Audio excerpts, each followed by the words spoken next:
Nós vamos tratar aqui de um assunto que tem sido tão recorrente nos nossos dias, no meio da igreja. E a pastora Paula pediu que esses 2 finais de semana, nesses 2 domingos, eu pudesse estar compartilhando com a igreja algo sobre família. E nós temos travado muitas batalhas, o inimigo tem guerreado contra as famílias, como tem sido desde o princípio no Éden. Não é verdade? E como nós estamos diante de um tempo em que aquilo que nós dizemos, né, ele pode ser recortado em uma internet e trazer para a comunidade cristã prejuízo, como alguns amigos meus lá em Pernambuco, que estão recebendo processos, e alguns estão indo para a cadeia porque estão ministrando contra famílias, alguns tipos de família, segundo a luz da palavra, né? Então nós temos que nos resguardar como cidadãos e por vivermos em sociedade. E como eu vou falar aquilo que a Bíblia diz, eu não estou preocupado com o que o mundo diz sobre família. Mas a Constituição também nos garante este direito, para nós falarmos em nosso culto, segundo a nossa crença, aquilo que nós entendemos sobre os nossos conceitos de fé. Então nós vamos aqui, assim, antes de iniciar esse estudo, eu quero citar aqui, para que fique registrado, a Constituição Federal, no artigo 5º, no parágrafo 6º, que diz que estipula ser inviolável a liberdade de consciência e de crença, assegurando a livre exercício dos cultos religiosos e garantindo, na forma da lei, a proteção aos locais de culto e às suas liturgias. Amém? Então, também nós vamos perceber, quando nós vamos tratar de família, que nós também temos um amparo legal. Até recorri hoje de manhã aos advogados, né? Peguei aqui um deles aí, o Adriel, que está para se formar, mas para confirmar se houve alguma mudança na lei. Tantas coisas têm mudado, principalmente o entendimento de leis, onde a hermenêutica, onde todo o princípio de interpretação de texto, né, nos mostra algo. Alguns homens que detêm algum tipo de poder, não todo, porque todo poder emana do povo, e acima do povo o do Senhor, o nosso Deus, eles estão trazendo algumas interpretações no aspecto familiar. Mas a Bíblia vai dizer assim, eu quero ler esse trechinho, que tem algo muito interessante, porque alguns irmãos, quando algumas pessoas dizem que o Estado é laico na rua, muitas vezes a pessoa pensa que o Estado laico é ausência de fé ou de religião nesse Estado. E não é bem assim. O Estado laico, na verdade, ele foi criado como proteção para as diferentes religiões terem a sua liberdade de crença também, de exercer a sua fé e as suas liturgias no seu ambiente propício. Então, lá no artigo 226 diz assim: nós, representantes do povo brasileiro, reunidos na Assembleia Nacional Constituinte para instituir um Estado democrático destinado a assegurar o exercício dos direitos sociais, individuais, a liberdade, a segurança, o bem-estar, o desenvolvimento, a igualdade, a justiça como valores supremos de uma sociedade fraterna, pluralista e sem preconceitos, fundada na harmonia social e comprometida na ordem interna e internacional com a solução pacífica das controvérsias, promulgamos sobre a proteção de... Está na Constituição. A seguinte Constituição da República Federativa do Brasil diz no artigo 226, a família, base da sociedade, tem especial proteção do Estado. Ali é parágrafo ou é capítulo, Pedro? Sempre me confundo. Parágrafo, isso. Para efeito de proteção do Estado, é reconhecida a união estável entre o homem e a mulher, como entidade familiar. Entre o homem e como entidade familiar, devendo a lei facilitar sua conversão em casamento. Quinto, os direitos e deveres diferentes da sociedade conjugal são exercidos igualmente pelo homem e pela mulher. Sétimo, fundado nos princípios da dignidade da pessoa humana e da paternidade responsável, o planejamento familiar é livre decisão do casal, competindo ao Estado propiciar recursos educacionais e científicos para o exercício desse direito, vedada qualquer forma coercitiva por parte de instituições oficiais ou privadas. O dever de educar a sua família ainda é do pai e da mãe. Exerça o seu direito. Porque nós hoje vamos comentar, vamos dar mais uma introdução, e a semana que vem vai apertar um pouquinho mais. Porque algumas coisas que estão acontecendo, nós aqui não estamos falando para o mundo, amém? Nós estamos aqui em uma EBD para trazer uma instrução sobre família, aspectos familiares, a educação familiar, para um povo que exerce a sua fé, segundo a palavra de Deus, no Deus da Bíblia, amém? Então, o que nós vamos nos pautar aqui é aquilo que a Bíblia diz, não que a sociedade diz aí fora. Embora você tenha argumentos em tantas áreas para reafirmar o que nós estamos falando. Deuteronômio 6, do 6 ao 7 diz: e estas palavras que hoje te ordeno estarão no teu coração, e as intimarás a teus filhos, e delas falarás assentado em tua casa, e andando pelo caminho, e deitando-te, e levantando-te. Então, é dever dos pais, daquele que tem autoridade na família, inculcar aquilo que é verdadeiro, aquilo que é puro, aquilo que é digno, aquilo que honra a Deus, no seu seio familiar. Diga para o seu irmão, é dever. Não é algo que deva ser negociado. É dever dos pais cristãos inculcar, ensinar, admoestar, fazer com que eles entendam a palavra e vivam segundo esta palavra, para que tudo vá bem. E como diz no Salmo 1, e que tudo o que fizer venha prosperar. Amém? Então, uma pequena introdução que eu retirei de um livro do pastor Luciano Subirá, O Propósito da Família. E este também é o meu entendimento nesta introdução. Este material foi preparado para aqueles que acreditam que a Bíblia Sagrada é a palavra de Deus, nosso único guia de fé e conduta. Diz ele, não importo com os conceitos da sociedade sobre o casamento, não importa com o que qualquer pessoa diz acerca da união matrimonial, seja alguém cheio de diplomas e títulos ou não, pois quero viver o plano de Deus para minha casa e família. Portanto, reconheço na Bíblia a palavra final, modelo único, excelente para se viver a vida familiar. E as Escrituras, além de nos revelarem o padrão divino para a família, também nos orientam a instruir outros a viverem corretamente a vida familiar. Ou seja, o padrão que eu, pastor Vandeir, estipulo para a minha família é o padrão bíblico. Eu não me excluo das leis sociais da Constituição do Brasil para aquilo que diz respeito ao meu relacionamento em sociedade. Mas o padrão que eu decidi, como diz a Constituição, que cabe aos pais, a educação dos filhos, ela está baseada, pautada na palavra de Deus. Os preceitos morais que eu ensino na minha casa estão baseados na palavra de Deus. Pode o mundo concordar ou não, na minha casa, na minha família, para os meus filhos, para gerações futuras, será a palavra de Deus o guia para o exercício em família. Seja em comunidade, seja o que for, a família, ela é a base da sociedade. E se ela for destruída, se ela for contaminada por estes conceitos, todo relacionamento em sociedade, ele acaba sofrendo uma metamorfose e não será para o bem, será para o mal. Porque aquele que nos criou, que tem o manual de conduta do ser humano, ele sabe o que é melhor para nós. Eu creio assim. Quantos creem assim? Dizem glória a Deus. E está muito murcho, gente. Pelo amor de Deus. Dá um glória a Deus aí, meu irmão. Digo para tu é pentecostal, irmão. Glória a Deus é a frase que sai da nossa boca toda hora. Amém? Então aprende a dar um glória a Deus com vigor aí. Desperta teu irmão com glória a Deus. Amém? Diz ele ainda, quantas mulheres idosas, citando um texto de Tito 2:3-5, nós vamos entender o contexto. Quantas mulheres idosas, semelhantemente, que sejam sérias em seu proceder, não caluniadoras, não escravizadas a muito vinho, sejam mestras do bem, a fim de instruírem os jovens recém-casadas, a amarem ao marido e aos seus filhos, a serem sensatas, honestas, boas donas de casa, bondosas, sujeitas ao marido, para que a palavra de Deus não seja difamada. Portanto, a responsabilidade de um cristão é, além de viver o modelo bíblico, o casal recém-casado, que ainda não tem filho, tem o dever de viver segundo o padrão bíblico. Mas quando gera-se um filho, está ali o Levi, bênção, nós temos o dever também de levar para ele este modelo bíblico de vida, de família, de obediência, de submissão às autoridades, de respeito aos pais, de honra aos pais, entendendo o tempo para que ele possa fazer as suas escolhas na vida.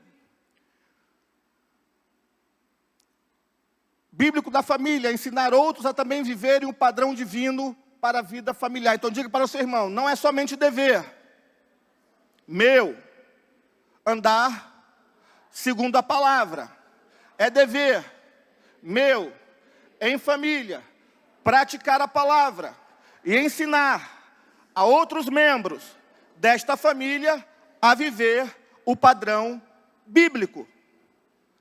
Crente vive segundo o padrão bíblico.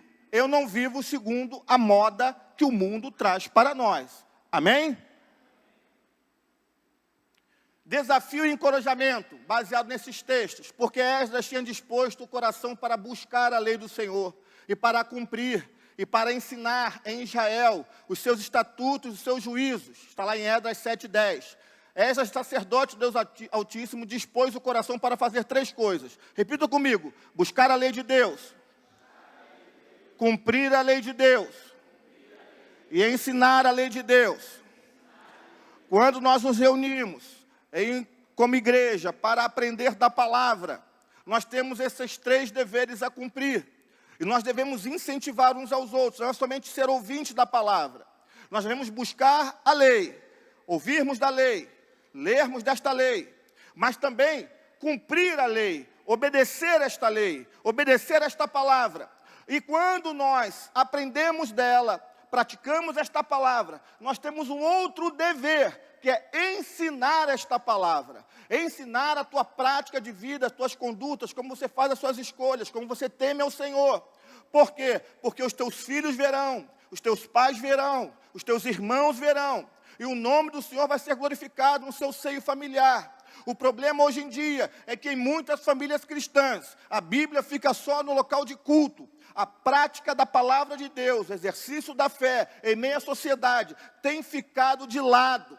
Na semana que vem nós vamos entrar um pouquinho a respeito do namoro cristão. Vai apertar. Hoje em dia nas igrejas estão abrindo mão do entendimento daquilo que é o namoro cristão. Tenho tido pastores, hoje mais cedo eu relatei aqui, que na sua igreja 3 jovens se engravidaram. Eu estou falando do seio da igreja. Uma dessas jovens tinha 13 anos. E a pessoa chegou cheia de autoridade para o pastor. Pastor, tu não viu isso? Ele, eu vi como os pais são omissos, como os pais não querem responsabilidade, como jogam tudo para as costas dos pastores. Você não viu a sua filha? Você não viu o que ela estava fazendo? Nós ensinamos na igreja, nós praticamos a palavra de Deus, ensinamos a palavra de Deus. Agora, quem vai ensinar e educar o seu filho são vocês nas suas casas. Amém ou não amém? Está ficando normal, jovem de 12 anos, 11 anos, perguntar para o pai e a mãe, posso namorar? Ah, pergunta para mim isso. Nem vem fazer gabinete comigo sobre isso, irmão. Trabalho com jovem há 20 anos. Vai dar problema.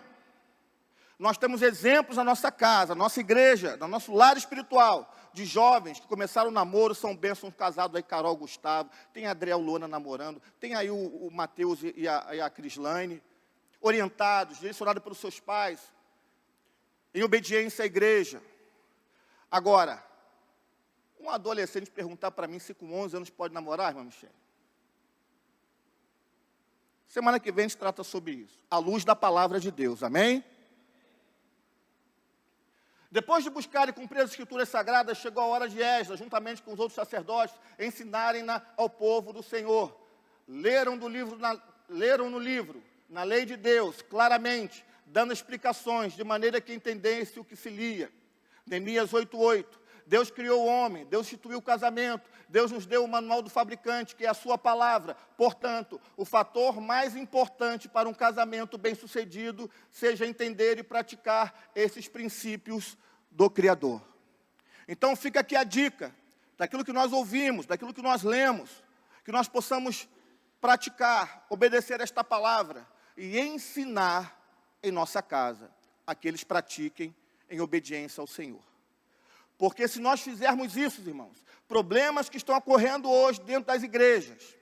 Você sabia que o número de divórcios dentro das igrejas está maior percentualmente do que no mundo? Sabe por quê? Porque era raro ter divórcio na igreja. Acontecia? Acontecia.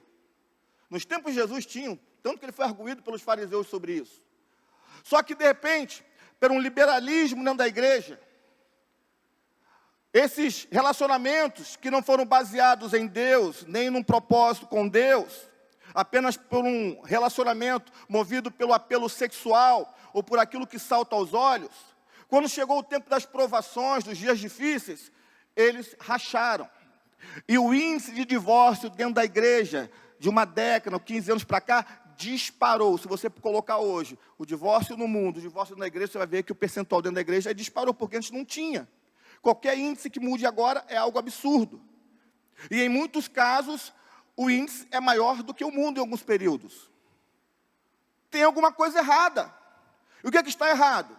É que nós, como igreja, não estamos instruindo nossos filhos corretamente a respeito da forma que eles devem construir uma família. Tem jovens na igreja que estão com 3, 4, 5, 6 namorados. Vai ver o cara que namorou 3, 4, 5, 6 pessoas dentro da igreja. Que isso? Existe uma necessidade de inclinar o nosso coração para que os nossos filhos também entendam e eles, a seu tempo, façam as suas escolhas. E os pais possam ficar em paz porque instruíram de verdade. Sabemos que há momentos que nós instruímos, ensinamos, e os filhos desobedientes não querem se inclinar. Deus sabe dessas coisas. Mas o que está acontecendo é um relaxamento da questão dos pais em relação aos seus filhos. E eu posso falar isso com propriedade, 20 anos que eu trabalho com jovens. Vocês querem saber o tipo de público que menos aparece em um culto jovem? Não são adultos, adultos vêm, são os pais. Vocês sabiam que em um culto jovem, vem gente de outra igreja, vem irmãos, vem parentes, vem amigos, adultos frequentam o culto jovem, mas a minoria são formados de pais e mães, acompanhando seus filhos quando estão adorando a Deus, fazendo uma peça, ou apenas os filhos que estão com dificuldade de se firmar na presença de Deus. Muitos pais fazem assim, ó, vai lá, vai na igreja, enquanto o certo seria, filho, eu vou contigo, vamos adorar a Deus. E chega na igreja, e chama um jovem para fazer amizade, para se relacionar. Então, muitas vezes estamos abrindo mão e colocando para os pastores, pastor, preciso de ajuda, preciso de ajuda, preciso de ajuda. Pastor, não está dando certo, a pessoa não quer. Mas muitas vezes nós olhamos e vemos assim, qual é a atitude desta família em relação aos filhos, em relação aos netos. Muitos filhos têm orado pelos seus pais, mas quantas vezes você convida os pais para vir à casa de Deus, para que o seu núcleo familiar verdadeiramente tenha um altar de adoração ao Senhor? Não comento aqui as exceções das batalhas, das lutas que se travam no seio familiar, quando você faz desta forma. E aí o segredo está na perseverança. Mas estamos falando de algo que está se tornando moda, está se tornando comum. Tipo assim, vai para a igreja e se vira. Não é assim, família. Se nós queremos discipular pessoas que ainda não conhecem a Deus, fazemos casa viva, fazemos reunião nos lares, para cuidar de pessoas que não são do nosso seio familiar, não são nossos consanguíneos, não são nossos parentes. Por que que nós não discipulamos os membros das nossas famílias? Senta aqui, filho, vamos ler a palavra. Senta aqui, pai, vamos ler a palavra. Mãe, vamos aqui sentar aqui. Quero falar um texto bíblico que talvez a senhora não conheça, o meu pai não conheça, ou o filho não conheça, mas eu quero falar algo para vocês que toca no meu coração. Se você não acreditar, amém, mas é um texto muito bonito, no mínimo. Vocês estão entendendo onde quero chegar? Nós precisamos ter uma mudança de atitude radical em relação a isso. Sabe por quê? Enquanto nós estamos afagando os filhos, dizendo coitadinho, coitadinho, o mundo está dizendo, vem para cá, vem fazer isso, não é coitadinho, coisa nenhuma, tu já pode transar, você já pode fazer, você já pode separar, tem um montão de gente no mundo aí que vai poder te abraçar, vem para cá. Igreja não é lugar de coitadismo, é lugar de levantar a cabeça, sacudir a poeira, dobrar o joelho, buscar na palavra, ter uma vida de adoração, ter fé no Senhor, que Deus vai transformar aquela situação, confiar nele. Estamos negociando algo muito sério. Quando nós estamos diante do Senhor em fidelidade, a igreja vai te ajudar em oração. Nós vamos estar de joelho, porque nós vamos ver na vida do cristão que ele está guerreando por sua família.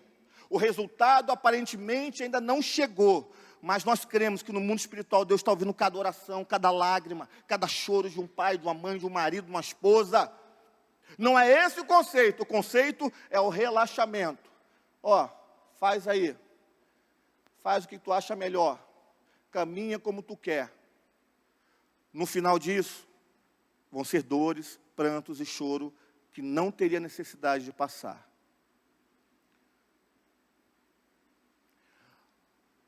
Outras verdades sobre o comportamento humano são úteis, mas elas devem ser somadas à prática da palavra. Não pode substituir os princípios divinos. Porém, alguns estão tentando aplicar somente a psicologia ao seu relacionamento conjugal, enquanto quebram deliberadamente ou ignorantemente os princípios da palavra de Deus para a sua vida matrimonial. E o resultado disso é que seus esforços não irão funcionar. É preciso mais do que boa vontade e desejo de acertar. O segredo do sucesso em qualquer área da vida depende da nossa capacidade de falar, meditar e praticar a palavra de Deus. Quero dizer uma coisa para vocês, existem psicólogos maravilhosos cristãos aí, são raros de achar, mas são maravilhosos. Vão te ajudar até um ponto, mas chega uma hora que não vai funcionar. Porque a guerra, a Bíblia diz que as nossas guerras não são carnais, mas espirituais.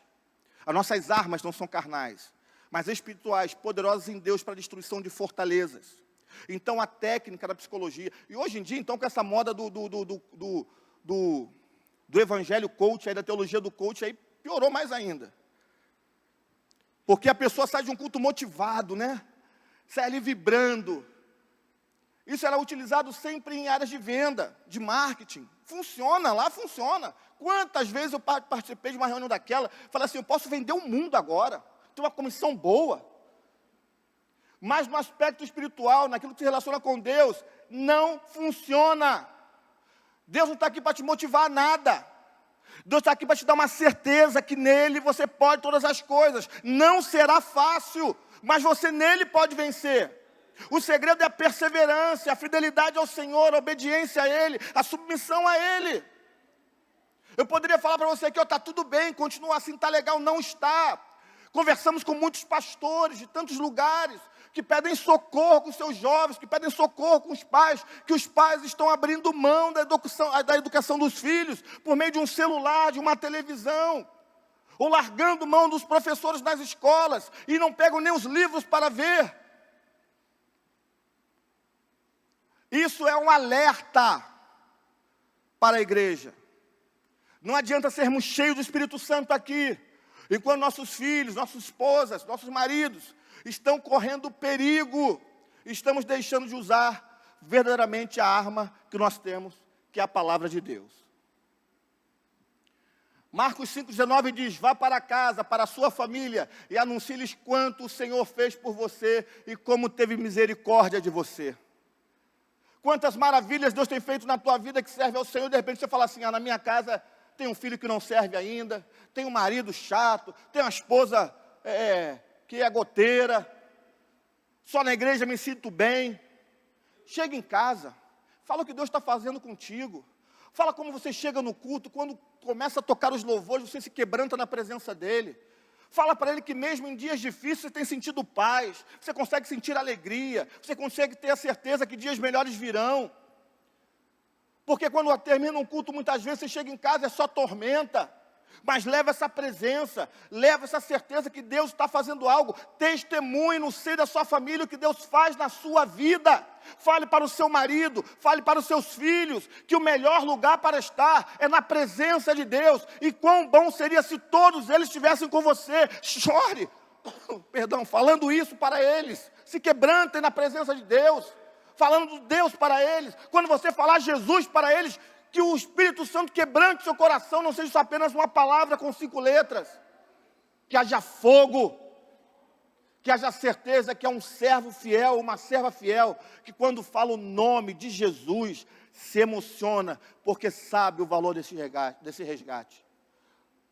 Vá para casa, para a sua família, e anuncie para ele as maravilhas que Deus tem feito na sua vida. Família, a criação de Deus. A única configuração familiar reconhecida por Deus é aquela que é formada de pai, mãe e seus filhos. Qualquer outra coisa, segundo o padrão bíblico e até a própria Constituição, pode dar outros nomes. Ou até que mudem a Constituição, não digo que esteja longe disso acontecer. Aí sim, poderá chamar de casal, de família nuclear. Apenas é um entendimento de algumas pessoas que estão lá, que estão dando outro sentido àquilo que está na letra. No princípio da criação, Deus concluiu que não seria bom o homem viver na solidão e criou a mulher para viver a experiência humana ao seu lado. A família é a instituição criada por Deus. Antes de fundar a igreja, Deus criou o casamento e, como decorrência deste, instituiu a família. Estas instituições especiais, fruto da mente do Criador, têm sido terrivelmente atacadas pelas forças do mal. Eu quero dizer uma coisa para você aqui. Na criação, quando Deus concluía uma das etapas da criação, eu sempre finalizava com uma frase. Que frase era essa? E foi bom. Repita comigo. E foi. Mas tem um texto, no próprio Gênesis, dentro desta criação, dentro desta terra maravilhosa, eu fico imaginando o céu como devia ser, no paraíso, você olhando para cima. Como devia ser as cores das plantas, da natureza. Dentro daquele ambiente, Deus falou, a primeira frase negativa, não é bom. E quando ele cita essa frase, ele está se relacionando ao que dentro do jardim? Hein? A respeito da solidão, que não seria bom o homem ficar só. Ele estava apontando que dentro daquilo tudo que era bom, maravilhoso, uma coisa não era boa naquele ambiente. Deus já estava muito antes da sociologia surgir, declarando que o homem era um ser sociável. Era um ser que gostava de se agrupar, ele precisava constituir família, para que ele pudesse, dentro daquele ambiente, ele formar uma civilização.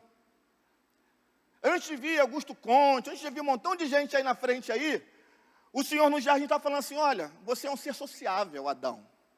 Não é bom, entre tudo aquilo que é bom, que você esteja só. Vou providenciar para você uma quê? Uma ajudadora, uma disjuntora, que caminhe ao teu lado, que colabore contigo, e você a honre, e você a respeite, e você a ame. Mais à frente, o Senhor vai falar que este tipo de relacionamento, ele vai representar o relacionamento de Cristo com a igreja. Agora você imagina, neste ambiente, perfeito, sem pecado, Deus vai gerar o primeiro casal, e mais à frente vai dizer, a respeito do casamento, que o homem deixaria pai e mãe, unir-se a uma mulher, e os dois seriam uma só. Quando Deus fala isso para Adão, Adão não teve pai e mãe, teve pai. Mas ele falava isso a respeito dos filhos. Olha, a partir de agora, vocês vão gerar filhos, na tradução Vandeir Mendes. E a partir de agora, esses que eu cito como homens, que são seus filhos, eles vão deixar a casa dos pais, para se unir com uma mulher. E os dois serão uma só carne. Mais à frente nós vamos ver que esta ruptura, ou alguns termos na psicologia vai dizer abandono desses elos entre pai e mãe, são necessários para que haja uma verdadeira constituição familiar para os seus filhos. Nós vamos ver que muitas vezes há problemas na família entre sogra, entre sogro, e os casais. Por quê? É a síndrome do ninho vazio. A mãe sente, o pai sente, muito mais as mães. Mas tudo isso é um processo de Deus para a constituição familiar, dentro daquele ambiente, onde nós vamos ver que o Éden, uma das suas definições na raiz da palavra, significa lugar fechado. Outras definições, mas na língua latina vai dizer paraíso. Mas naquele lugar fechado, onde o Senhor vinha todo dia, na viração do dia, se relacionar com eles, onde a obra perfeita de Deus ali se expunha, onde a beleza das cores, dos sons, a perfeição, não havia dor. O homem deveria trabalhar sim, mas o trabalho do homem seria prazeroso, ele ia governar sobre todas as coisas. Este foi o projeto original de Deus. Eu vou criar um lugar especial para você. Eu vou construir um jardim, um lugar fechado, para eu me relacionar contigo, você desfrutar de tudo que eu criei, exclusivamente para você. Neste lugar você vai ter filhos, e a seu tempo seus filhos vão sair da sua casa, da sua tenda, para formar a tenda deles, com a mulher da vida deles, para sempre. Porque o propósito original de Deus não tem esse negócio de divórcio. Esse era o projeto. Só que dentro deste lugar, dentro deste ambiente de santidade, de glória, de presença, o homem caiu. Dentro deste lugar fechado, deste lugar secreto, desse jardim perfumado, cheio da presença e da glória de Deus, onde o próprio Deus vinha caminhar e palestrar com o homem, neste ambiente, pelos seus desejos, pelas suas volições, o homem sucumbiu à voz de uma serpente maligna, a saber, Satanás. Agora, olhando para o contexto atual, de pais que estão abrindo mão da educação dos filhos, de filhos que não respeitam os pais, dão mais valores àquilo que o mundo diz, você acha que Satanás vai entrar na sua casa, num lugar que deve ser fechado, num lugar que deve ser secreto, num lugar que deve ser perfumado, e ele vai ficar só olhando e falar assim, legal, não vou fazer nada não.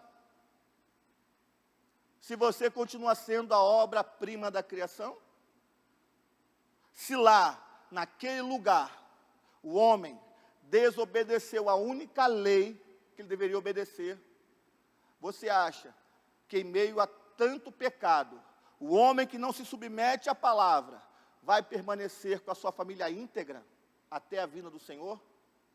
Pergunta para o seu irmão aí, será?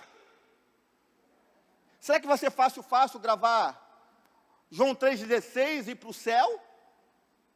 Será que vai ser fácil gravar João 1,14, o verbo se fez carne, andou no nosso meio, vimos a sua glória, e falar assim, família, fica tranquila, sei 2 versículos, vamos para o céu. Com aquela oração que nós fazemos quando acordamos cansados, que a gente vai se escorregando pela cama, a gente nem ajoelha direito, a gente ajoelha com o pé assim, ó, em pé, fala, Senhor, muito obrigado por esse dia, me dá um dia abençoado no trabalho, me leva em segurança, me traz segurança, guarda minha família, amém? Com esse tipo de oração, a sua família vai estar resguardada no Senhor, quando, mediante a ação do Espírito Santo, que convoca a igreja para acordar em um mês dedicado à família, para orar de madrugada às 3 da manhã, falamos assim, Senhor, eu não consigo, porque eu estou cansado, porque eu estou cansada, o Senhor entende. Não, Deus não entende essas coisas, porque na palavra diz que o céu é tomado por esforço. E o coração de Deus está nas famílias da terra. Porque por meio de uma família, outras famílias foram abençoadas, a saber, a família de Abraão. É a tua família que é o referencial na sua região. É a tua casa que é um farol para a comunidade. Deus, para salvar, trabalha em indivíduos. Mas Deus, para anunciar as suas obras, Ele tem o prazer de trabalhar com famílias. Porque Ele vai declarar, minha casa será chamada casa de lugar onde eu ordeno bênçãos para sempre. É a casa, é o lugar onde Deus é exaltado, onde alguém passa por fora e não vai falar assim, ali tem um. Não, aqueles irmãos ali são servos de Deus. Aquela família é uma bênção. É este referencial que Deus desejou para o povo de Israel, que eu cito aqui centenas de vezes, lá no Êxodo 19. Se permanecerem na minha aliança, eu farei de vocês um povo sacerdotal, uma nação santa.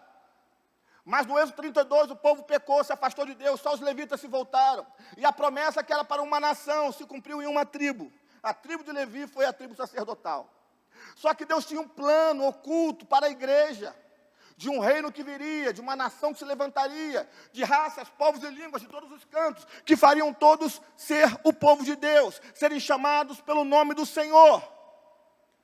Só que em meio a este tempo, cuja palavra diz que o amor de muitos esfriariam, temos abandonado as nossas famílias ao seu bel prazer. Estamos saciados com a nossa busca, com o nosso entendimento do que é servir a Deus. E as nossas famílias estão ficando de lado. Certa feita eu falei para uma moça que estava grávida, coloque a mão no seu ventre, profetize sobre sua filha, declare sobre ela, louve. E a pessoa falou, pastor, Deus sabe. Eu olhei para ela e falei, filha, eu estou te falando para você fazer algo que é real e ministrar sobre a sua filha que está no seu ventre. Essa pessoa mora lá em Campo Grande. E sabe que aquela crente em Jesus, segundo ela, falou para mim? Pastor, não acredito nessas coisas. A vontade, irmão, é de pegar aquele pescocinho, sacudir, no mínimo no ombrinho. Desperta! Falei, já que você não quer orar, eu chamei a vozinha dela, a bisavó dela, minha irmã, bote aqui a mão no ventre dela, então se ela não quer orar, eu vou orar. Agora, sobre a tua vida, eu vou orar para que Deus se revele a você, com o terror de um Deus santo. Como você não quer resguardar a tua filha que está no teu ventre, sobre aquilo que está acontecendo no mundo e profetizar sobre ela, com a autoridade que você tem como mãe, para que ela tenha vida em abundância, para que ela seja uma mulher de sucesso, para que ela cresça na presença do Senhor, para que ela seja cheia do Espírito Santo, para que ela seja uma mulher que honre pai e mãe, que honre as autoridades na terra, e aonde quer que ela for, ela faça a diferença, e ela não seja influenciada, mas venha influenciar. Como pode, moça? Este tipo de jovens estão tendo filhos por aí, como é que eles vão perseverar? Como eles vão vencer Satanás e os seus demônios? Estão comigo, amém? Dá uma glória a Deus aí. Glória a Deus. Essas instituições especiais, o casamento e a família, fruto da mente do Criador, têm sido terrivelmente atacadas pelas forças do mal. Alguns conceitos rápidos de família. Na visão sociológica, um grupo social caracterizado pela residência comum, pela cooperação econômica e pela reprodução. E aí vem uma série de declarações, que eu não quero perder tempo em relação a isso, porque o tempo é bem curto. Mas quando se fala a respeito daquilo que nós olhamos como igreja, nós entendemos que existe ali, que dentro desta família, ou deste casamento, existe uma unidade que se desenvolve em 3 tipos de relações pessoais: uma aliança, filiação e consanguinidade. E você vai ver aí, na sociologia, nos estudos, a respeito da família nuclear, família extensiva, tem 555 mil nomes aí, irmão. Está igual aquele negócio que era LGBT, ficou LGBT, que então o conceito de família hoje está muito relativizado. O que é família? É uma reunião de um montão de gente. Aí tem uns que vão dizer que é mosaico. Aí depois você vai entender o que é família, mosaico. Tem um monte de coisa por aí. Mas o que me interessa é isso aqui. O que é o casamento? Uma aliança. É um matrimônio. Assim não são mais 2, mas um só carne. Portanto, o que Deus ajuntou, não separe quem? O homem. É que não vai dar tempo apenas com 2 aulas para falar do divórcio. É muita facilidade de crente falar assim: pastor, estou passando uns probleminha aí, estou pensando em divorciar. O quê? Aí tu vai escutar a história. Fala, rapaz, vou dizer uma coisa, o povo não quer passar a luta, não. O povo não quer ter a experiência, não quer vencer, não quer ter vitória. Porque na primeira luta o pessoal quer desistir, vai experimentar um Deus de vitória quando? Aí depois vai querer cantar o corinho: Deus de vitória, Deus de poder. Tu não conhece, irmão. Ah, pastor, passando prova. Ah, não, vou largar Deus, vou para o mundo, vou aceitar os convites do mundo. Não vai conhecer o Jeová Jireh, o Deus que provê, nunca. Certa feita, eu estava entrando com um processo, e minha esposa, logo no início da patologia, para pegar um medicamento da minha esposa, que chegava a quase R$1 milhão. Aí pediram para mim lá no 14º ofício, lá na cidade. Já contei isso aqui algumas vezes. Quando eu cheguei no balcão, dei o nome da minha esposa, o cara pegou e falou assim: ih, irmão, mete o pé. Secretário de saúde já está com mais de 1000 mandados de prisão, que não sei o quê, não tem remédio não. O cara virou as costas na minha frente, gente. Assim, virou as costas. Eu olhei aquilo, falei, rapaz, eu peguei ele pela gola, irmão. Falei, você preso, eu peguei pela gola. Vem cá, tu tá maluco, rapaz? Tu sabe com o que você está falando? Acho que ele pensou assim: é bandido, é policial. Tu sabe o que você está falando, rapaz? Ele não, você está falando com um servo de Deus, rapaz. Escuta o que eu vou te falar. Deus me encheu de autoridade naquela hora, irmão. Anota o nome da minha esposa e guarda o meu rosto, porque você vai conhecer o Deus que eu sirvo. 1 semana depois eu estava lá. Aí veio, não, você não, quero aquele lá. Aí, não, você não, quero aquele rapaz lá. Aí estava no armário assim, aí ele virou, falei, quero falar contigo, irmão. Lembra de mim? Aí ele fingiu que não sabia. Aí ele olhou assim, falei, rapaz, vai dar problema. Falei, pega o documento da minha esposa lá. Adriano de Carvalho Gomes Mendes, pega lá. Aí ele foi e pegou. Quando ele abriu a pasta, estava lá o remédio sendo liberado para ela. Aí eu falei para ele, irmão, tu pode duvidar de todo mundo, mas quando chegar um servo de Deus aqui, eu sei que a gente não tem plaquinha no rosto, não tem plaquinha no peito, não tem crachazinho, mas quando alguém chegar aqui, pense assim, pode ser um crente que crê em Jesus Cristo. Eu não estou preocupado com o secretário de saúde, com o governador, nem com o presidente. Eu estou na fé em relação àquele que eu creio que tudo pode. Você tem mais de 1 milhão de pessoas rejeitadas nesse processo. Você conheceu então a primeira que foi aprovada, não porque o juiz é bom, não porque Deus usou o poder dele para mudar pensamentos, para mudar conceitos. Então, eu quero te apresentar o Deus que eu sirvo. O cara, não, poxa, realmente, é um milagre. Foi milagre mesmo. O que acontece? As pessoas estão barganhando. Maiara estava com dificuldade de dar leite. Fomos lá no hospital, não, vamos lá, que isso? Botei a mão na cabeça, minha esposa orando, vai, cadê o óleo? Não tem óleo da unção, te esqueceu, vamos orar. Vai dar leite. Ontem estava lá. Minha esposa orou assim, vai dar leite como vaca. Eu tinha tanto leite que eu tinha que doar leite. Não, vai dar leite, vai dar leite. As pessoas estão desacreditando em Deus em tudo. Mas por quê? Porque esta busca pela palavra, a obediência à palavra, está falhando. E por consequência a terceira parte não vai acontecer, o que é ensinar. Você não ensina aquilo que você não sabe. Sabe por que as reuniões de orações são fracas hoje? Porque vocês não conheceram homens e mulheres de oração. Convido quem quiser vir aqui no Acampa Dentro Jovem, 24 horas de jejum e oração, pode vir. Você vai aprender a orar, vai aprender a jejuar, vai ler a palavra, vai pregar, vai adorar a Deus. O que está acontecendo é que nós estamos muito mornos em casa. Eu sei que há homens e mulheres de Deus no nosso meio, são os remanescentes, mas a igreja é uma comunidade de cristãos que lutam, que guerreiam para entrarmos no céu. E a sua família tem sido alvo dessa batalha, dessa guerra. E você não pode abrir mão disso. Você precisa guerrear por isso. Não é brincadeira servir a Deus. Temos uma aliança no casamento. Também temos a parte de filiação em relação a pais e filhos. E temos a questão da consanguinidade. Está inserido no conceito familiar. O que acontece hoje é que estamos abrindo mão. E aí o que acontece? O espírito do anticristo tem dominado a mente do homem pós-moderno. Eu procuro tirar essas frases, mas às vezes eu tenho que deixar, porque a juventude só escuta isso na escola. Pós-modernidade, né? É a questão Jesus agora de aceitar todo mundo, que é o termo, meu Deus, que usa muito no conceito da sexualidade. É uma linguagem que de vez em quando você tem que soltar, mas eu não gosto desse tipo de palavra. O tal ponto de promover a verdadeira subversão dos valores morais que se fundamentam na palavra de Deus. Uniões abomináveis de pessoas do mesmo sexo têm sido aprovadas por lei como se fossem famílias, em aberta afronta à lei de Deus. Quando Deus criou o homem, a mulher já tinha em mente a família. Lá em Gênesis 2, 24. No Salmo 128, encontramos o valor da família do plano pleno de Deus. Bem-aventurado aquele que teme ao Senhor e anda nos seus caminhos. A tua mulher será como a videira frutífera ao lado da tua casa, os teus filhos como plantas de oliveira, a roda da tua mesa. Eis que assim será abençoado o homem que teme o Senhor. Agora, quer ver uma coisa? Abra a Bíblia aí, Gênesis capítulo 1, do versículo 26.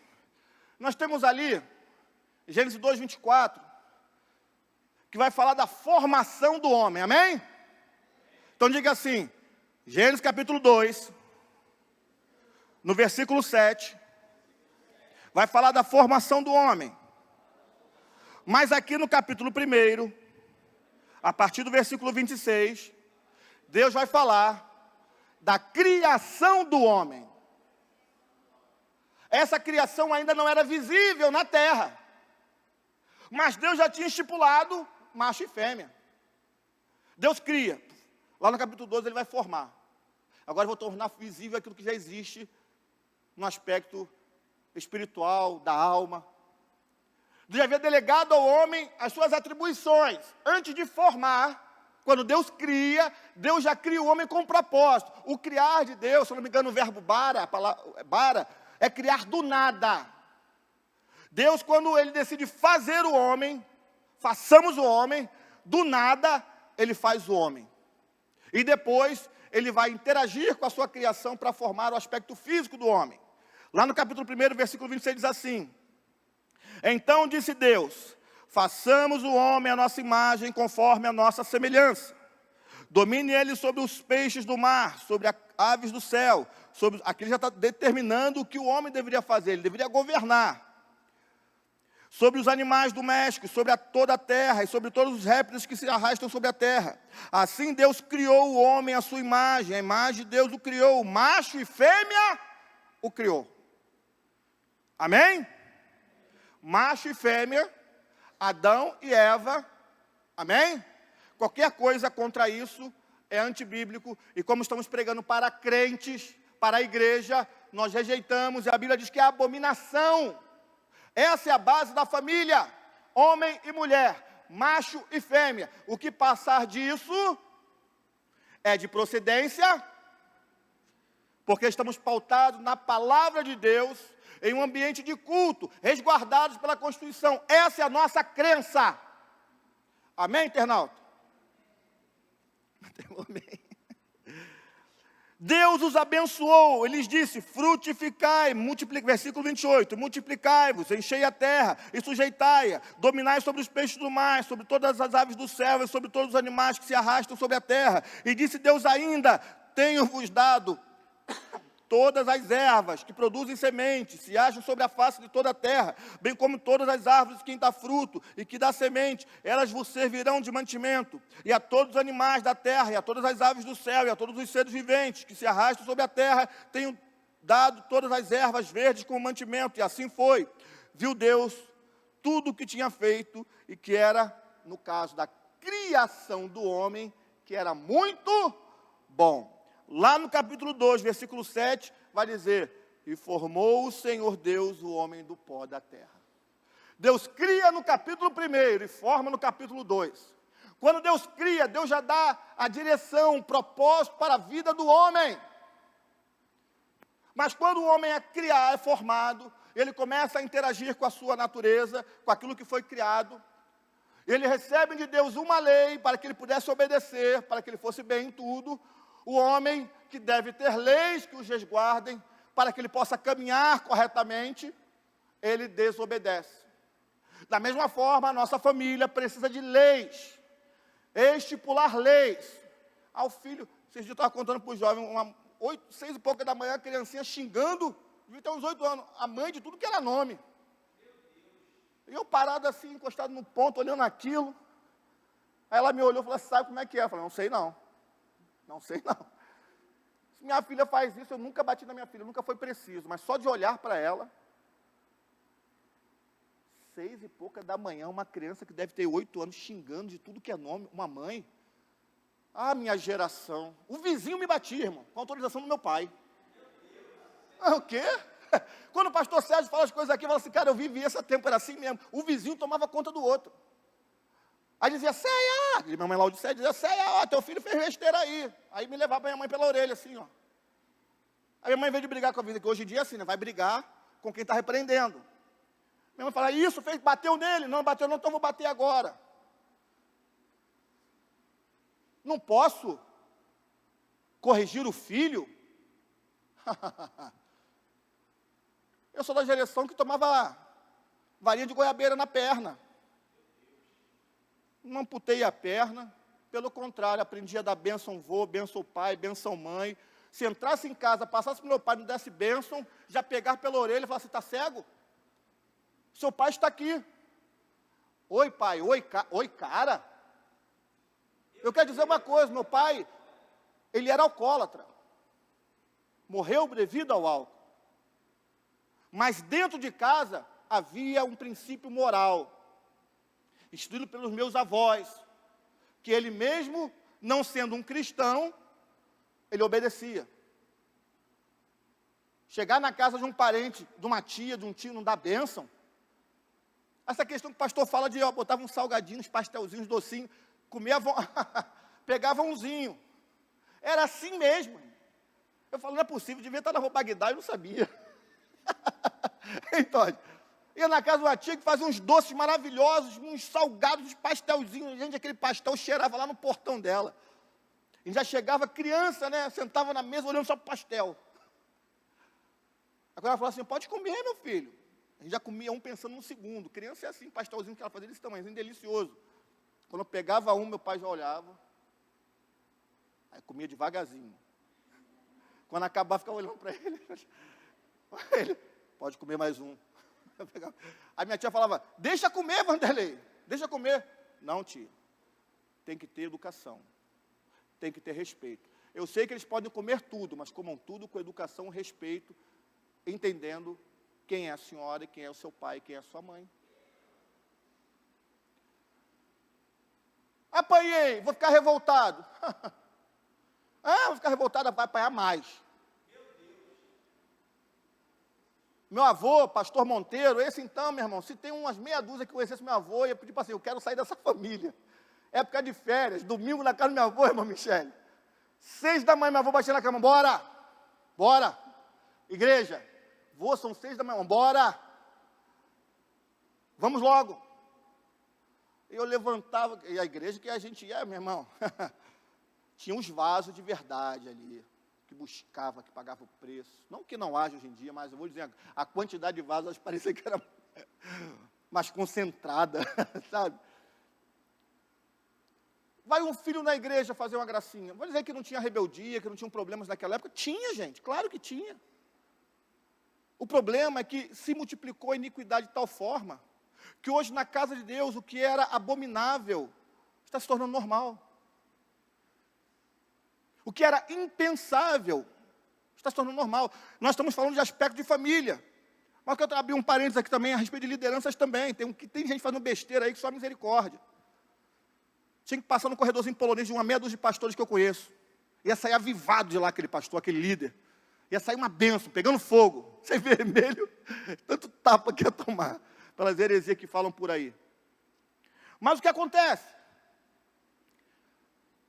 Satanás tem sido andado em meio às famílias. Só que Deus nos deu armas, Deus nos deu uma forma de nos posicionarmos e guerrear a favor disso. Mas o que nós estamos fazendo? Será que estamos fazendo tudo o que podemos de verdade? Será que temos guerreado de verdade? Oração tem 2 aspectos. O princípio do falar com Deus. E o outro princípio é de agir. Entrar em ação. Quantas vezes oramos por uma pessoa? Eu passei um período, alguns sabem, com a Maiara, quando eu estava em Pernambuco, eu estava na fase de 2º grau. Me deu trabalho, irmãos. Mas vê se não está na presença hoje. Tu acha que eu negociei alguma coisa do reino? Tu acha que eu brinquei com as coisas de Deus? Tu acha que eu... Não é minha filha, entende? Pelo contrário, a cobrança ainda é maior. Ah não, Deus entende, sabe como é que é? Sabe não. O que a palavra diz é lei. O que a palavra orienta é para ser obedecido. Hoje citamos mais cedo uma questão, não sei se foi a irmã Milena que comentou a respeito do amor que estão pregando por aí. Esse amor nem a Bíblia fala. Fala que o amor que se entrega, que deu seu próprio filho, mas o amor que aceita tudo, aceita prática de pecado, aceita omissão, pais omissos, filhos omissos, igreja omissa. Vocês estão lendo outra Bíblia, gente, não é possível. Há um povo lendo uma outra Bíblia, que a minha Bíblia não diz isso. A sua Bíblia diz isso? Que Deus aceita omissão, que aceita pecado? Diz isso? Sim ou não? Então diz com vontade, sim ou não? Não! Pecado é pecado. E Satanás tem entrado por essas brechas, sussurrando como uma serpente, dizendo, foi assim mesmo que Deus disse? É assim mesmo que você tem que fazer? O pastor Sérgio está certo? Ele está pregando a Bíblia mesmo? O pastor Vandeir está certo mesmo? Tem um montão de gente aí falando diferente. Verdade é verdade, mesmo que o mundo diga que não é.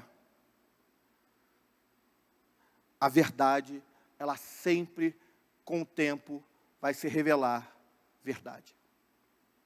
Não abra mão desse conceito.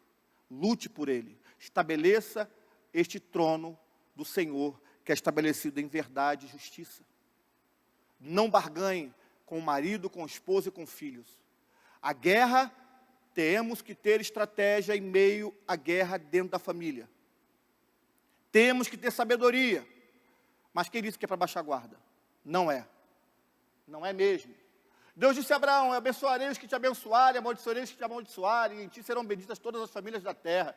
Deus deseja que em cada lar haja um ambiente espiritual que honre e glorifique o seu nome. Um ambiente o quê? Espírito. Agora se coloca na condição de Abraão. Lá em Ur dos Caldeus, terra idólatra. A família dele não era miserável. Está bem. De repente, a forma que Deus se revela, não sabemos. Mas Deus fala com ele. Sai da tua casa, do meio da tua parentela. E vai para uma terra que eu o quê? Te mostrarei. Aí Deus tem falado nesta casa há tempos. Ei, ninguém vai ficar para trás. Entra nessa guerra. Busca em oração. Busca a palavra. Esteja junto com os irmãos, intercedendo um pelos outros. Não precisa levantar as mãos. Quantos de verdade têm guerreado? Estou falando de verdade. Como dizia Jesus no seu tempo, em verdade te pergunto. Quantos de verdade têm guerreado pela sua família? E quando nós vamos para o joelho das madrugadas, irmãos, Deus fala que muitos não estão nesta guerra. Muitos não estão nesta guerra. Estávamos no culto jovem aqui, o último culto jovem no Arena. E o culto acontecendo, e Deus ali me incomodando, o culto meio parado. Uma benção, a pregação da irmã Luísa, os louvores. Mas a galera que estava ali meia... E Deus falando comigo, rapaz, eu estava tossindo, eu estou fugindo de uma tosse alérgica aí. Peguei o microfone e falei, não, tem gente que está com problema aqui dentro. A igreja abriu a porta, vai sair com problema? Não. No final, irmão, tinha um monte de gente aqui se consertando, buscando a Deus, chorando na presença do Senhor. Foi tremenda a presença de Deus, mas porque estava tudo ali, ó. Estou bem. Legal. Adoração. E Deus falando, não está bem, não está legal, não está bom, o ambiente não está bom, não há adoração expressiva, não há adoração pura, poucos estão me adorando, poucos estão me buscando. Eu ali sentado, falei, Senhor, até que Deus deu comando. Está acontecendo isso em nossas casas. Estamos vendo o inimigo entrar por algumas brechas, sabemos até as brechas. Caramba, aquilo que eu falei, aquele testemunho, aquela posição, aquilo... Sabemos. É o que fazemos? Nada. Sabemos que o inimigo está agindo. O que fazemos? Vai para o culto domingo. Nada. Ei, as nossas armas, elas não são carnais. Elas são espirituais. E a Bíblia diz, como já citei antes, que são poderosas em Deus para destruir essas fortalezas. Mas como iremos usar as armas espirituais se nós estamos deixando as armas espirituais para agir na emoção, para falar uma frase de desistência, para liberar uma palavra de maldição? Amém ou não amém?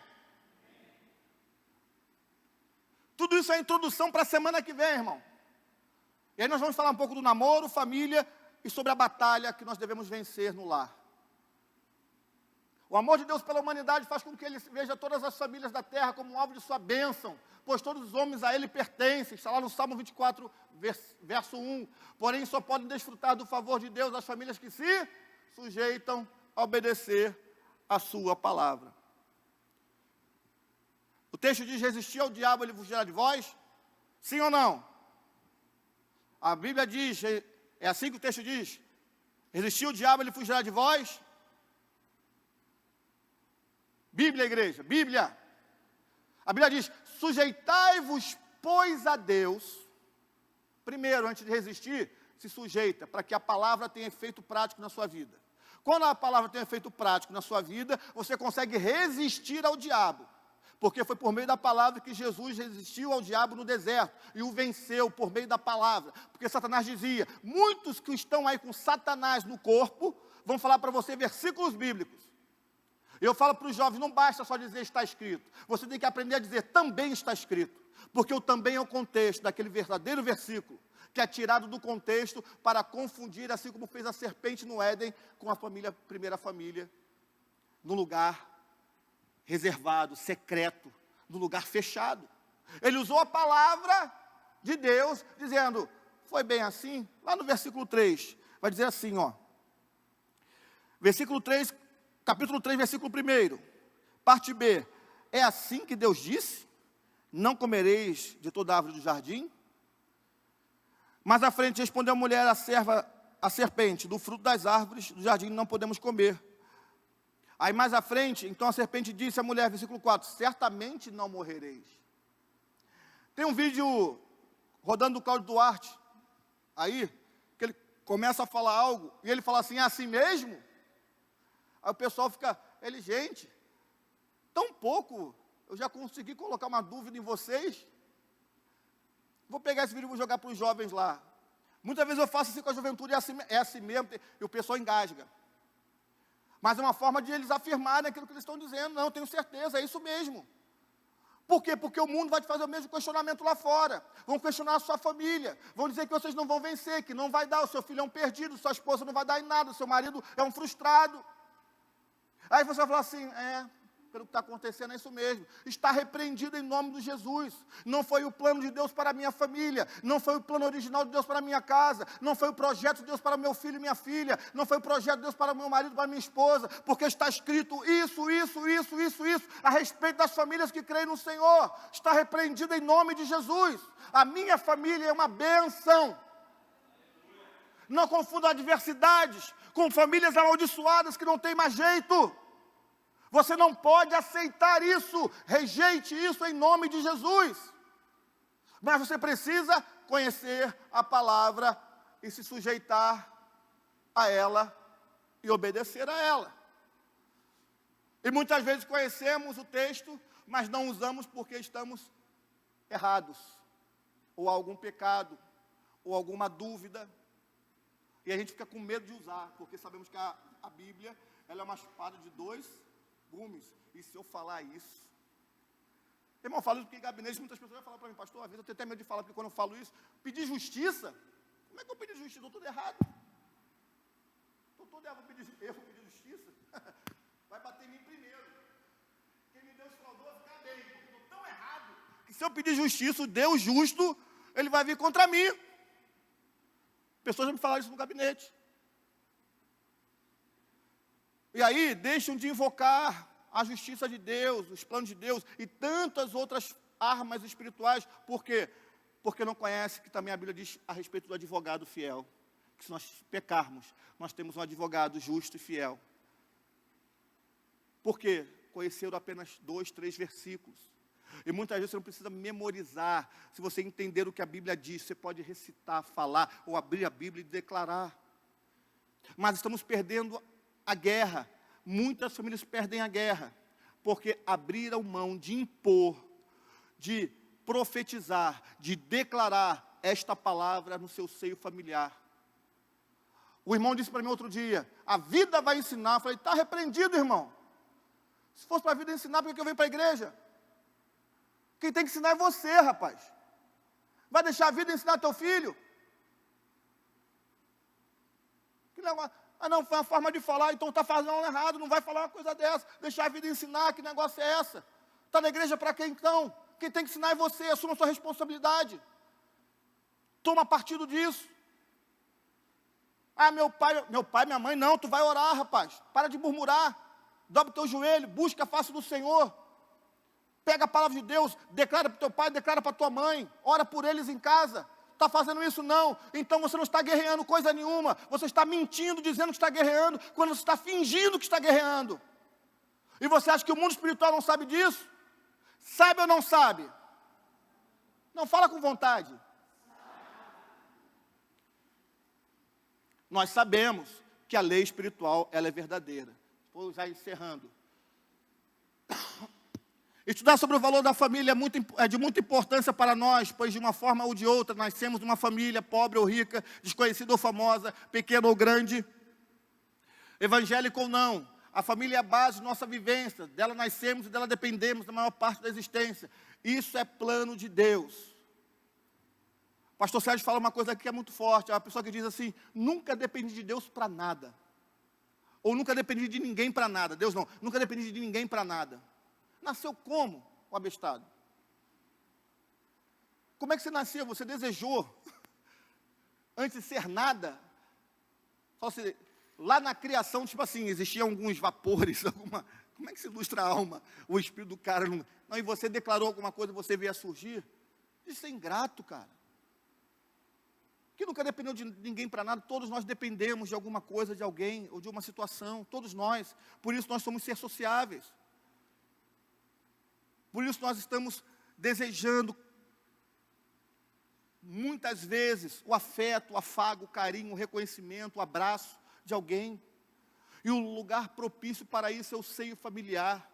É você ver tua esposa te elogiar, é você elogiar tua esposa. É no dia que der tudo errado, você poder sentar e falar, me perdoa, eu te perdoo. E o reencontro é muito bom para quem é casado. De vez em quando tem que ter uns... Porque o reencontro é bom, às vezes a pessoa não quer sair, não quer passear. Aí quando tem uma situação dessa, aí a reconciliação, tu chama para jantar, para passear, a pessoa aceita. Só que isso faz parte de um casal que vive uma vida verdadeira. Você vai ter diversidades. Tem dia que tua esposa vai perguntar, e aí, tá boa essa roupa? Não estou gostando não. Aí você vai pegar a última frase, realmente, como tu falou, não tá boa não. Arrumou guerra, irmão. Vai passar tribulação naquele dia. Porque você caiu na maior pegadinha do mundo. A mulher fala algo, quer escutar outro. Você fala que ela não está bonita com aquela roupa. Não diga isso, não caia nesse laço. Vai arrumar guerra. Foge disso, irmão. Faz parte do casamento. Você vai ter momentos de dificuldade. Vai ter. Momentos que vocês estão até em aliança. Mas situações exteriores trazem crise para o casamento. Problemas que não é do seio da família nuclear, vão afetar suas vidas, um desemprego, uma questão da saúde, problemas de parentes próximos que são amados, de amigos, questões da própria igreja afetam uma família. Irmãos, vocês têm noção o que é a família de pastor, é coisa de doido. Porque você tem que estar disponível para todo mundo, mas você tem poucas pessoas que você possa recorrer. Porque se você recorre a pessoas que não são sábias, vão dizer que você é um pastor fraco. Se você enriquecer, você é ladrão. Se você passar na prova, você está em pecado. Então, as pessoas que são aliançadas com pastores são poucas, porque geralmente são pastores que passam o mesmo processo e entendem algumas coisas. Ou irmãos e irmãs de Deus que têm uma vida na igreja e conhecem os bastidores de uma vida pastoral. Você passar um dia ouvindo no gabinete de famílias largarem os problemas, despejarem em você situações difíceis. Muitas vezes você chega na jantar à noite, quando você senta na mesa, você não está pensando na tua família, você está muitas vezes ligado no problema do outro. E você precisa ter muita saúde emocional para lidar com essas coisas. E às vezes, problemas exteriores afetam a família. Família de obreiro, mesma coisa. Às vezes a pessoa não consegue falar com o pastor, vai atrás de um diácono, de um presbítero, de um evangelista, vai lá atrás.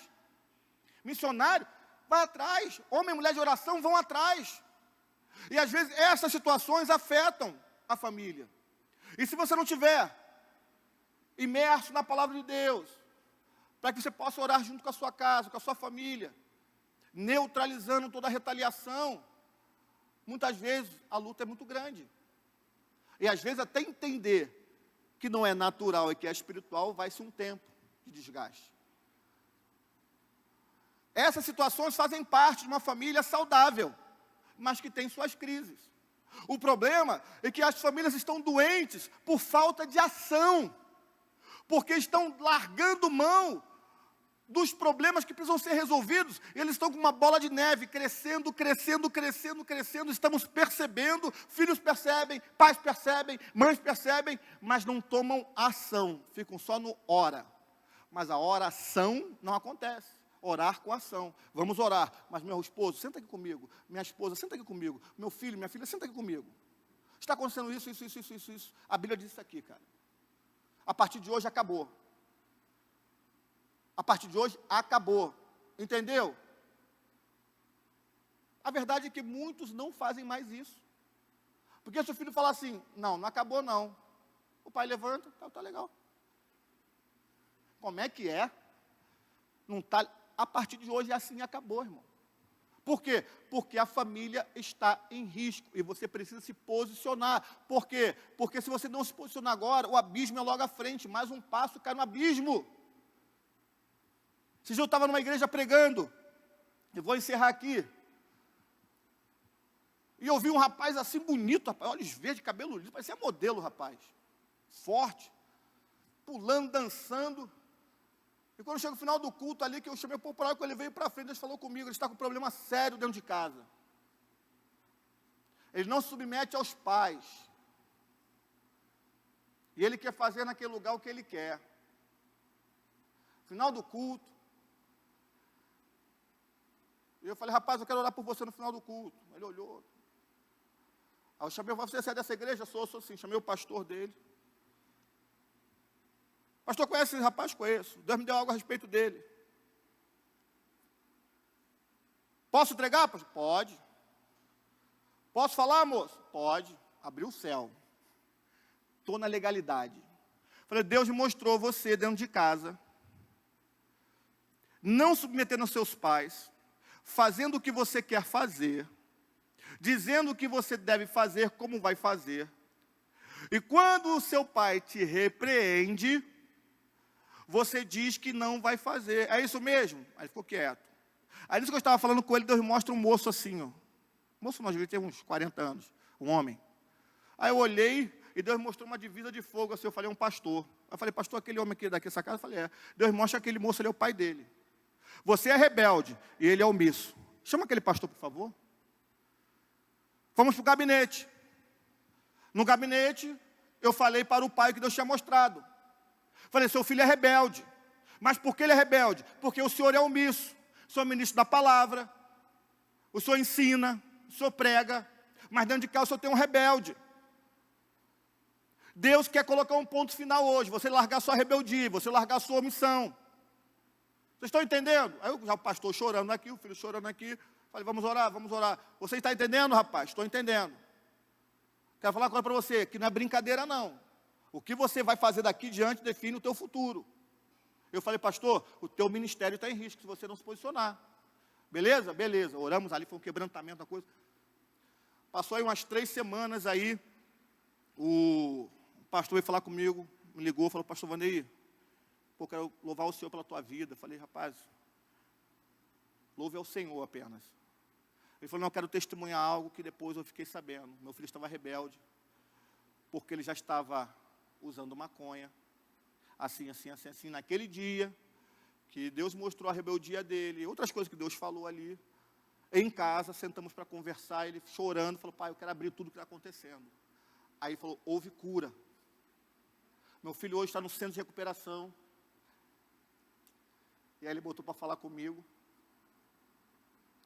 Ele falou, pastor, eu vou falar contigo rapidinho, porque eu estou indo para um culto aqui. Eu estou com 1 semana e poucos dias aqui, Deus me batizou com o Espírito Santo. Eu quero louvar a Deus, que não esqueceu de mim. Eu falei, rapaz, Deus sempre esteve contigo. Você precisava se posicionar. Sabe o que acontece com muitas lutas dentro da igreja? É falta de posicionamento.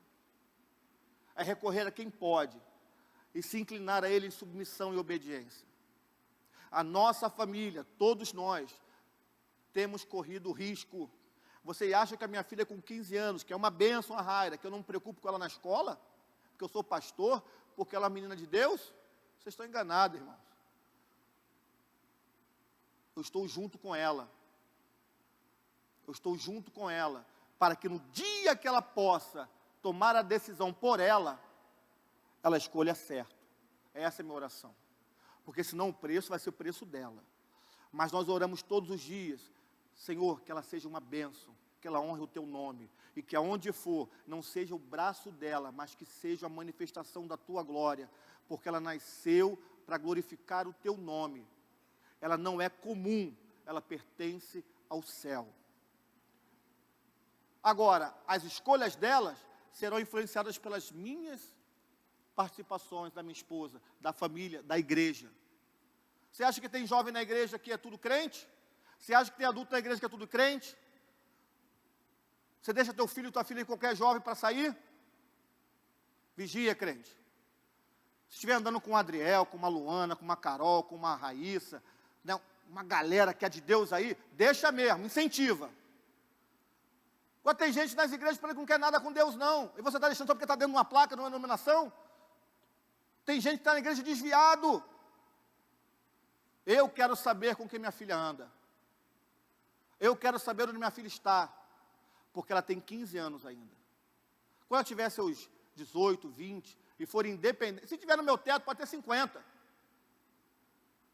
Vou fazer 50 anos esse ano. Se eu desrespeitar minha mãe vem lá de Campo Grande dar uma madeirada na cabeça, irmão. Quando eu ligo para ela, bênção, mãe. Quando eu no zap, oi, mãe, sua bênção. Não posso estar sempre com ela. Não falo com ela todo dia. Mas vai eu falar uma gracinha que diz respeito à minha mãe. Eu posso ter 100 anos, irmão. Ser tataravô. E se ela estiver viva, ela vai vir cobrar isso de mim. Não foi assim que eu te criei, tá maluco? Que negócio é esse? Como é que os pais vão deixar os filhos fazer o que querem e desonrar o Deus dos seus pais? O Espírito Santo que habita em você, não reconhecendo em você um homem ou uma mulher de Deus. Quando um jovem desrespeita os pais que servem a Deus, eles respeitam o próprio Deus através da sua vida. Quando pais não respeitam os filhos que servem a Deus, desonram a Deus que estão na vida dos filhos deles.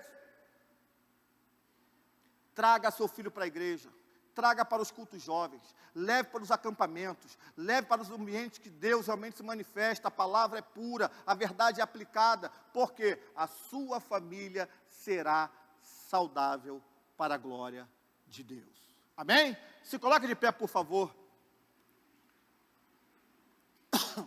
Eu ia falar depois a respeito dos propósitos de Deus, porque a família, né, a respeito do bem-estar social, e uma série de outras situações que envolvem a família. Mas eu dei uma encurtada porque eu quero semana que vem tratar de 2 assuntos muito importantes. O namoro cristão. Graças a Deus nós temos um pastor que é firme nisso.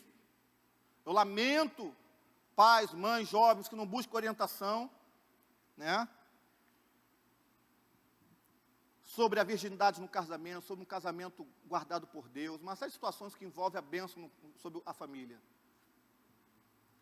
Mas o que estão fazendo hoje em dia, não falo aqui na Seara, falo na igreja, na face da terra, é uma banalização, pastores autorizando o sexo nos casamentos. Gente, onde está isso na Bíblia? Pastores autorizando o fica-fica, não, tem que saber com quem você vai... Ai, meu Deus do céu. E a galera vai para a internet para comer desse tipo de comida, porque na igreja local, não, assim não é bagunça. É por isso que quando você vê alguns irmãos saindo, ai, não se espanta não, irmão. Ou obedece a palavra, ou vai dar comichão nos ouvidos. Nós oramos para que obedeça, para que haja cura, para que viva bem, para que prospere, para que isso, aquilo. Mas tem gente que quer para o fácil. Faz o que você quiser, faz o que você puder. Fica botando roupinha sensual na internet, biquinho para cá, biquinho para lá, roupa de ginástica curtinha, de biquíni, fica botando na internet. Pai e mãe sabendo disso tudo, legal. Aí quando sua filha entra na igreja, um montão de gente que vem visitar, ele cobiça a sua filha porque viu na internet, não está aqui por causa de Deus. Um monte de jovem eu espanto da porta da igreja, porque eu sei que não quer Deus. Lá na Filipos 12 tinha um dia que o rapaz estava na grade, lá aquele cabeludinho lá parado na grade, a menina passando, ele só olhando. Falei, ô varão, olha para o céu, irmão. Ele, oi, pastor, falei, está de brincadeira, rapaz, ficar na porta da igreja cobiçando as meninas aqui. Começou a olhar maligno aí no teu rosto, rapaz. Vamos para a igreja, vamos orar. Não, pastor, estou indo embora, não sei o que lá. O cara não queria nada com Deus. Um monte de jovem bonita. Um monte de rapaz legal aí. Aí fica pai e mãe dando bobeira. Não. Namorar em casa agarradinho, meia-noite, 1h da manhã. Irmão, vigia, crente. Vigia. Vai namorar, confia nos filhos. Mas, eu falo para os jovens, hormônio não se converte. Se der bobeira, vai cair. Então, vem para a oração. Os pais sabiam que todo domingo de manhã tem o chamado Desperta Jovem aqui? Tem aqui um casal que está se preparando para o casamento aqui, que tem conduzido aqui, Adriel e Luana, Gabi e Diogo, estão aqui, orando, buscando a Deus, para a bênção do namoro, no casamento. Manda os filhos para a igreja, manda para orar, manda para aprender. Traz para cá, não quer vir, vem junto. É a sua casa, é a sua família. Pergunta o seu filho ou sua filha, tem atividade na igreja hoje? Ah, não sei, não sabe? Está no grupo jovem? Ah, não sei, não sabe? Irmão, tem programação direto dos jovens. Amanhã, terça-feira, vai ter o Casa Viva. Lá na casa do Patrick. A gente bota no grupo. Seu filho está em casa terça-feira de bobeira, vendo sériezinha, manda para o Casa Viva. Homens, mulheres, tem atividade com os homens e mulheres na igreja. Fica de bobeira, trabalhando é uma coisa, estudando. A gente não está falando disso, irmão. Agora, ficar de bobeira, com guerra em casa, guerra se vence com a presença de Deus, com a palavra de Deus, usando as armas espirituais. Amém? Somos fortes quando temos a palavra de Deus. Quando sabemos usar. E quando sabemos declarar esta palavra. Quando somos fortes na oração. Aí, irmão, o inimigo não vai fazer gracinha com a gente. Vamos passar alguns vendavais na vida, vai ter algumas tormentas, vai ter. Mas Jesus vai estar no barco. Já já chega o porto seguro.